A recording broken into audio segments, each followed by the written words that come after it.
Welcome, ladies and gentlemen, from me, Guy Monson, to our regular 6-minute strategy summary. As world leaders meet in Cornwall today, they have a right to be proud. Projections for global growth for 2021 are well north of 6%, an extraordinary number when you consider the Covid-led drawdowns just a few months ago.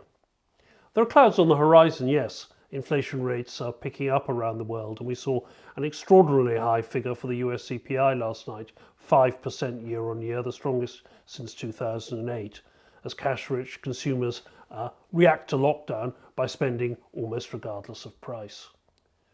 What's extraordinary, though, is the reaction of markets. Volatility has been falling for equities and bonds, and against these strong inflation numbers, there was no reaction from the bond market at all. In fact, bond yields are 20 basis points lower than they were 2 months ago. What's causing this? What does it mean for the equity rally? Will value leadership continue? And what, if anything, are the risks out there? What do we need to be looking for on the dark days?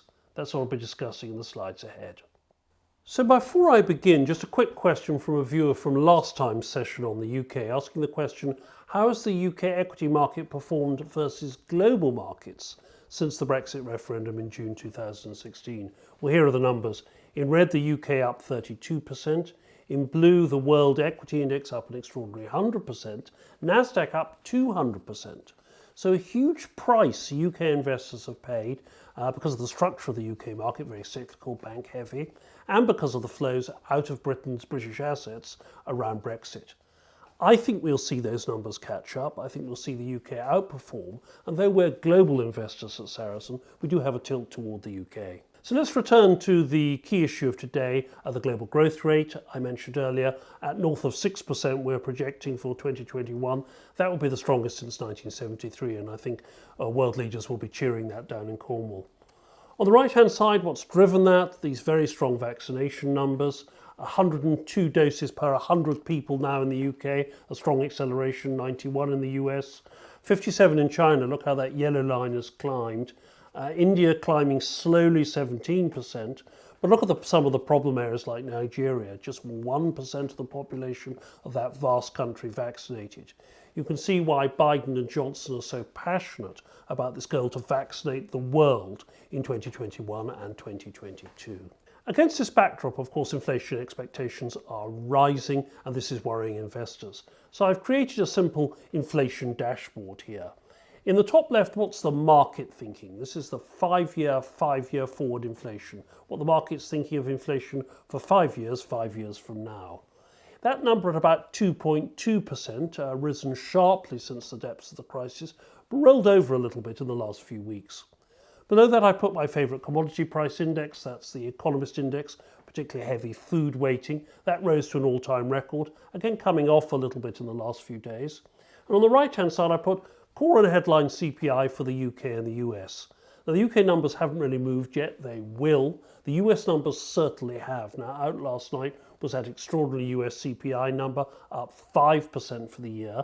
And look for the first time how that's dragged up the core. That's what's worrying people, that core rate in yellow rising by 3.8%. What's behind that? Well, the CPI number showed particularly high growth in the pricing for used vehicles, household furnishings, airfares and apparel. It seems that cash-rich consumers are going out and spending whatever the cost. In other words, demand is relatively price inelastic, and so is supply. Shortages, of course, are giving producers pricing power. Wage increases for new workers, which are so clear, are pushing up rates for existing workers. And of course, the pandemic has disrupted supply chains. Look at some of those shortages on the right.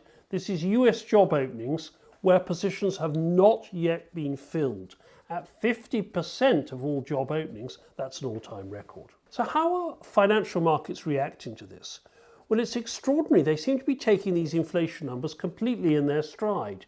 You can see on the left here, equity market volatility, the same famous VIX index falling, the US S&P 500 hitting a new high. On the right-hand side, even more extraordinary, bond market volatility falling despite these inflationary worries. And I put there in red the US 10-year bond yield, which has actually rallied over the last 2 months, just as these pricing worries have begun to accelerate. So what does this mean for equities overall? Global equities up about 8%. Gold rallying sharply, which is nice for us. We have a key position. Fell sharply earlier in the year, climbing. And look at that gilt number, still down 6% for the year, but flat over the last 2 months, despite the inflationary worries. Still, this cyclical rebound is driving value quite strongly over growth. So what does this mean for our policy and your portfolios?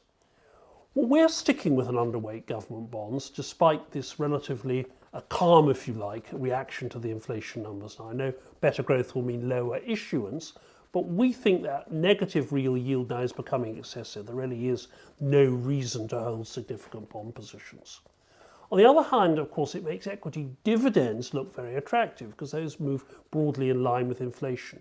So at the moment, we're holding our overweight, holding our UK equity overweight as well, which I mentioned earlier in the session.